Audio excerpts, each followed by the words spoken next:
we fear things when we think that something could escape our control, fear of doing something wrong. We ruminate or catastrophize about what happened in the past, and I'm stuck there, or I'm fearing all these things that may happen in the future that probably won't, but that's creating anxiety. So, not living in that present and fearing that loss of control on either side of the present, I think is a big part of anxiety.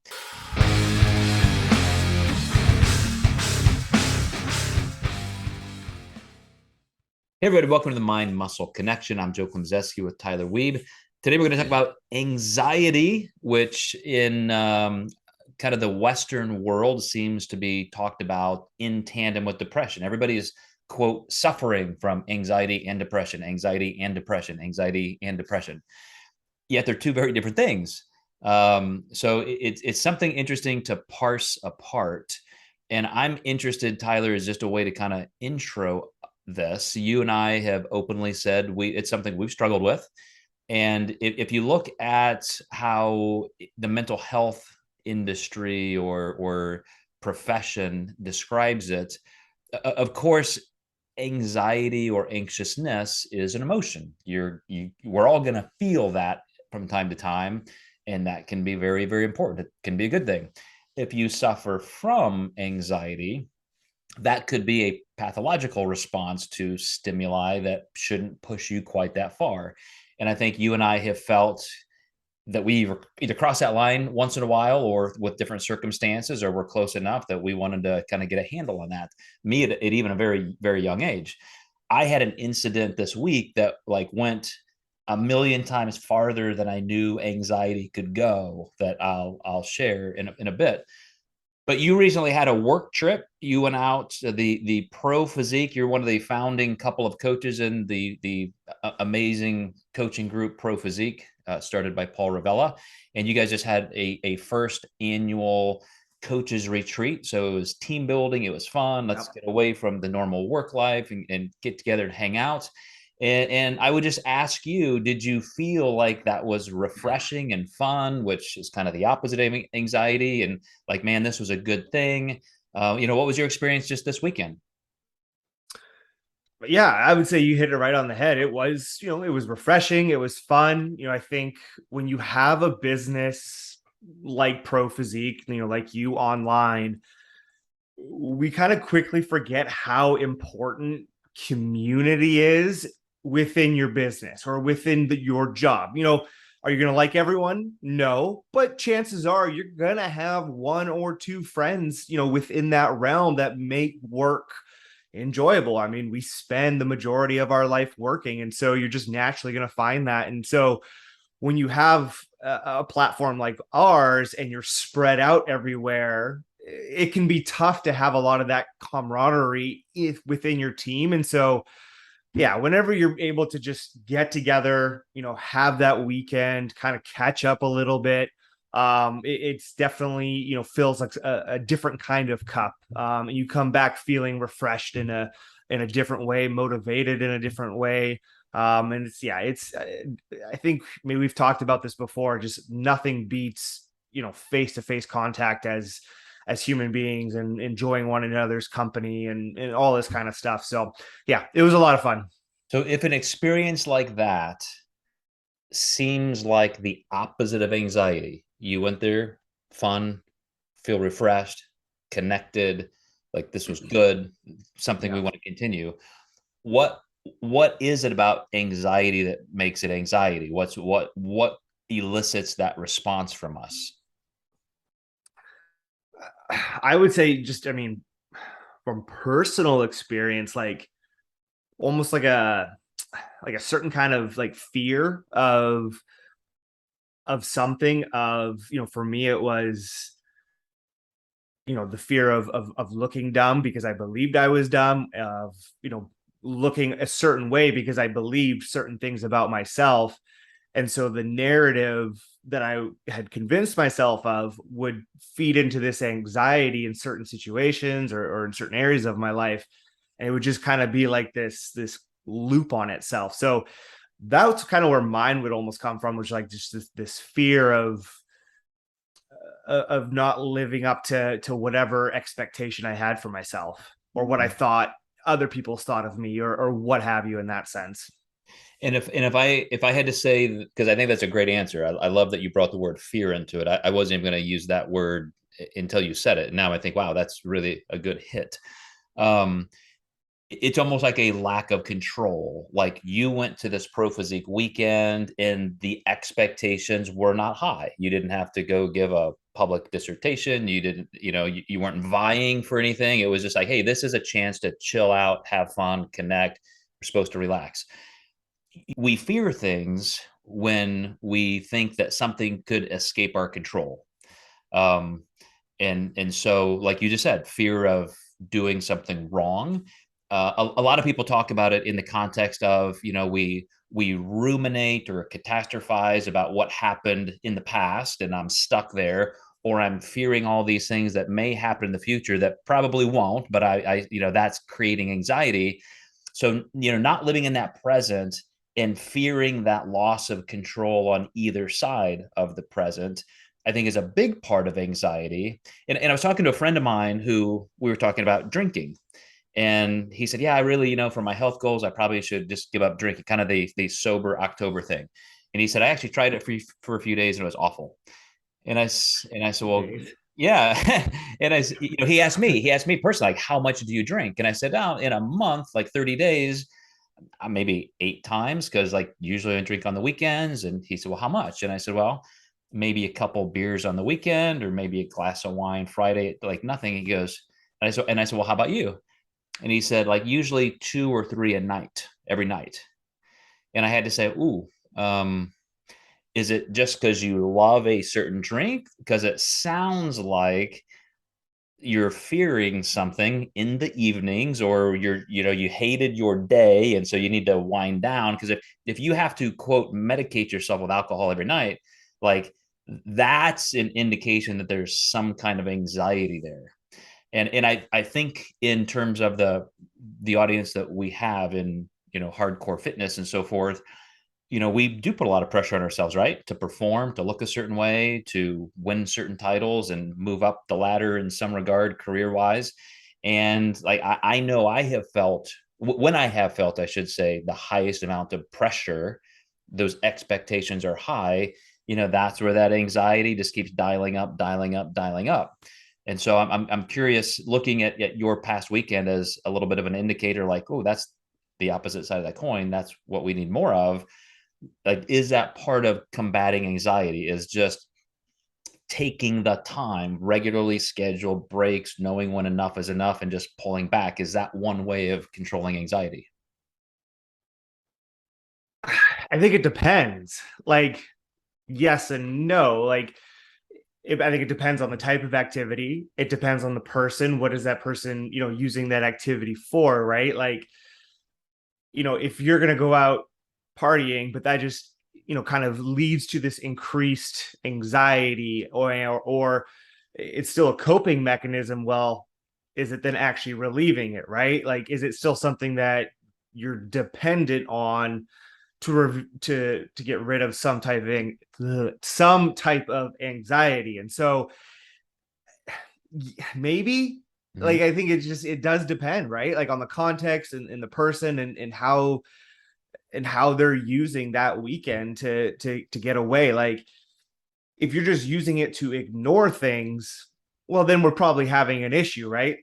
If you are actively dealing with whatever anxiety that might be, you have a realistic outlook at it of like, hey, yeah, I know I'm going through this. I'm gonna just put it in the back of the head tonight. I'm gonna forget about it, unwind, and then I'm gonna tackle it tomorrow. Okay, well, now we're talking about, yeah, that's probably a positive thing. Like, a small example for me, during my workday, I make sure that I go out for scheduled walks, some type of activity, roughly every 2 hours, depending on just what I'm doing. It's an opportunity for me. Is like, okay, I just spent an hour on one task. My anxiety is like, okay, I know I've got a lot left to do. You know what? I'm going to go for a walk, relax, calm down, and then away we go. Right. And so, like, that's a way to kind of combat things throughout the day for me.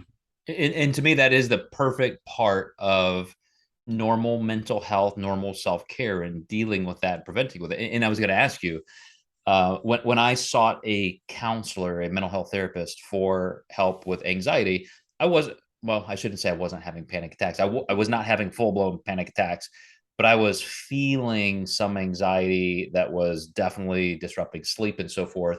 And it was pretty contextual. And so, dealing with a couple of the therapists I chose to work with, they kind of started with the foundational issues, and it's how you deal with stress. It's how you deal with an expectation or a high pressure situation. And so what you just said there, which is, I'm going to chunk out my time. I'm going to make sure I take these breaks. The brain is an organ. Like, it can only take so much, and it can only give us so much focus without creating some kind of a spiral, whether it's just lack of attention and poor work or anxiety. So for those of us who feel that, I think it shows a pretty high sensitivity to performance. And, back to our audience, even just in how you look, like, let's say you're a retired pro bodybuilder like me or something, or, this is your career. Like, man, if I'm 10 pounds overweight, do I look bad as a coach? Am I losing my credibility? Like, there's just pressure, pressure, pressure to look, feel your best, maybe even just for your health. Like, some people feel like they have to be a true health zealot. Like, I can't eat that, I can't do this because it's bad for me, and that creates some anxiety. So I think our industry, even though it should be the opposite, I think it almost creates kind of a culture of higher anxiety because of higher expectation. Yeah, and we're also all hopped up on caffeine plus pre-workout. So you throw that into the mix along with, a huge population that has body image issues. I think you're definitely you're a good recipe for an anxiety driven industry. And I like the way you put that. Well, this is why, I mentioned that the brain is an organ and it just has limits. So the other night, I just woke up from a dream, and it was kind of a nightmare. And I have this one particular recurring dream. If there are any Jungian or Freudian fans out there, like, you're going to love symbolism in this. But I have this recurring dream. I've had it for years and years and years and years, of this particular house. And in different dreams, I'm in different parts of this house. But one thing that is always the same is, on the lower level of this house, like almost like a basement, there's a hidden room. And, like, sometimes in this particular dream, I'm looking for it and I can't find it. Like, where did it go? I know it's here somewhere. This particular night, I found it, and it's always like around this corner, around another corner, around another corner, around under a staircase, like a secret little door. And it's kind of a small door, and then you get to it, it's like, oh, this is the room, like, I'm here. And it's like, I can't remember specifically, but I just remember, like, that's my room, and there's like my stuff, like, this is comfort, this is home. And this particular dream, like, the hallway was super narrow and I couldn't get through, and I got stuck.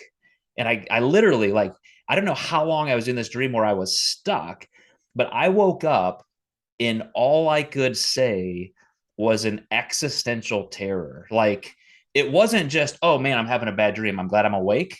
Like, for an hour, I honestly felt like I was losing reality. I thought, okay, am I, like, is this a schizophrenic, like, type feeling? Like, I can't calm down. And it's not like I'm thinking these thoughts and I don't like these thoughts. It's, I can't even think straight. Like, I'm just in terror and I cannot describe it. I can't even explain it to you.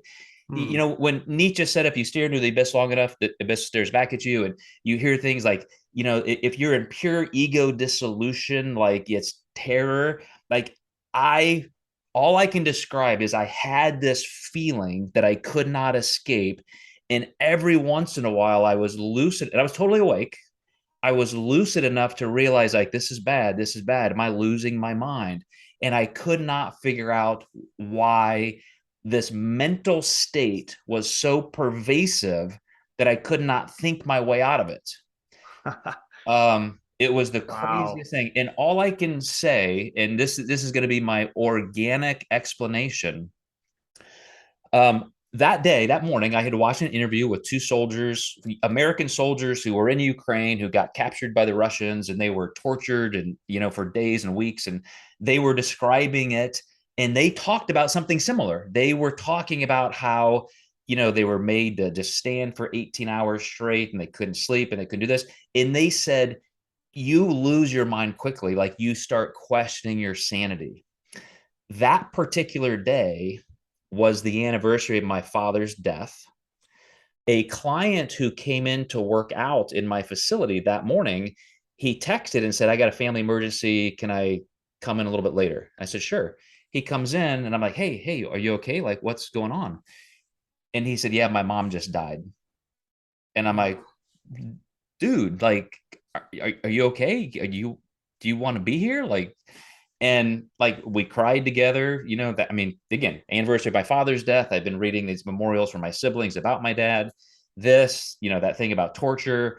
And, then I'm talking about all these things through the day with my wife and so forth. And so, that when we dream, dimethyltryptamine in our brain, the neurotransmitter that makes us dream, we do that to sort through all of the thoughts and emotions of the day. And we kind of categorize things. And that's part of how we stay sane. Our brain takes our sleep hours to filter through and put all that stuff away. All I can think of was like my brain was maxed out that day. Like when I went into that download mode in my sleep, it was just like existential fucking terror. And again, it wasn't that I intellectually woke up and said, oh, that's why I had that dream. I'll just go back to sleep. My brain was disconnected. Like something happened, some kind of psychic break for 10 minutes, 30 minutes, an hour. Like I finally got back to sleep. And the next morning, like I was still shaking.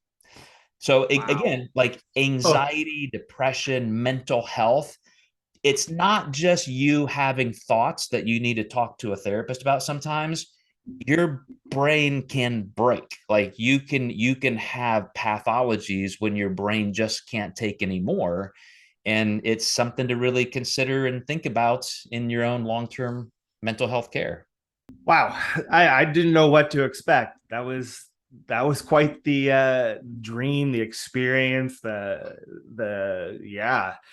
Like, did it almost feel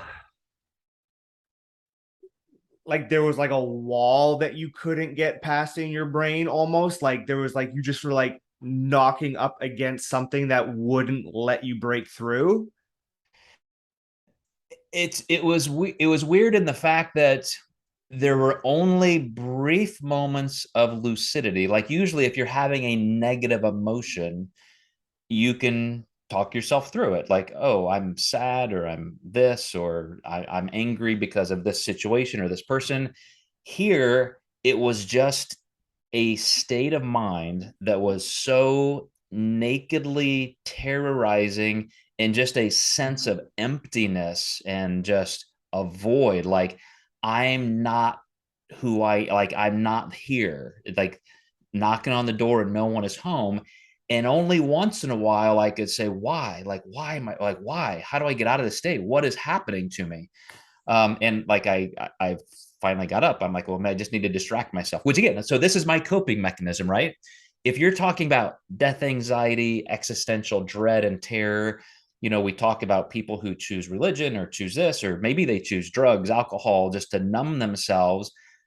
My way of coping is information, stimulus, distraction. I distract myself intellectually if I don't want to think about painful things.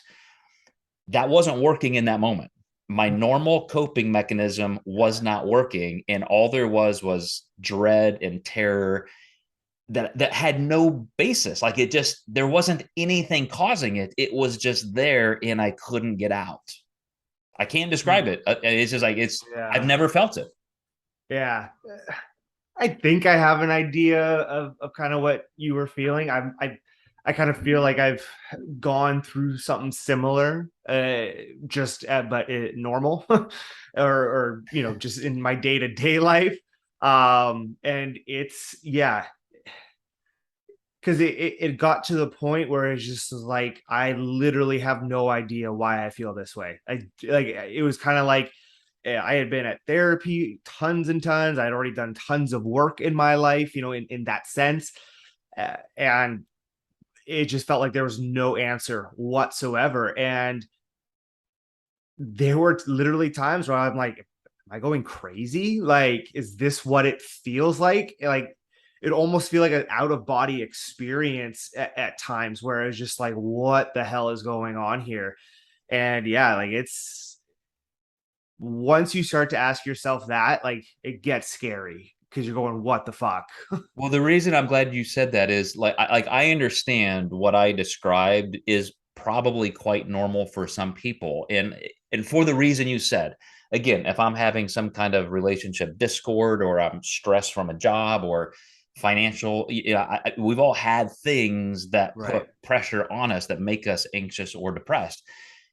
But when there's no reason and you can't even think your way out of it, again, a new depth that I didn't know could exist of just pure angst that other people may be like, yeah, Joe, that's how I feel every day. That's what biochemical anxiety is, or depression and so forth. And the reason I want to say that is we do choose some way to cope with this. Of course, some are healthier and better and hopefully forward leaning, progressive in terms of getting us out of that or giving us ways to deal with it. But it also made me think of that true phrasing of ego dissolution, and something that did come back to me as I was trying to describe it to myself was this is the actual meaninglessness that you talk about so much, Joe. This is what it's like to know that there is nothingness, like that you are nothing. Anything could happen to you. I'm stuck in this dream in this hallway, and what if nobody ever finds me? What if I'm stuck here and I die? Like what? Like just like there's just nothingness. Like you are nothing. And I don't know. It was a weird thing. And as I said, it's almost I have to assume, looking back, because of the day I had, the needle got stuck in that brain dump download with the dream state, or I just reached a capacity for dealing with those kind of thoughts of death anxiety and so forth. But I do have to, encourage all of our listeners and viewers, like, give me some feedback. Like, is this something that you go through? Is this what medical anxiety, treated depression is like? Because like I said, we've all had our ups and downs and we all struggle from time to time, but that level of, obviously not long term, but call it 30, 60 minutes of just I can't find my way back to my own brain was the most bizarre thing I've ever experienced. Yeah, yeah, yeah.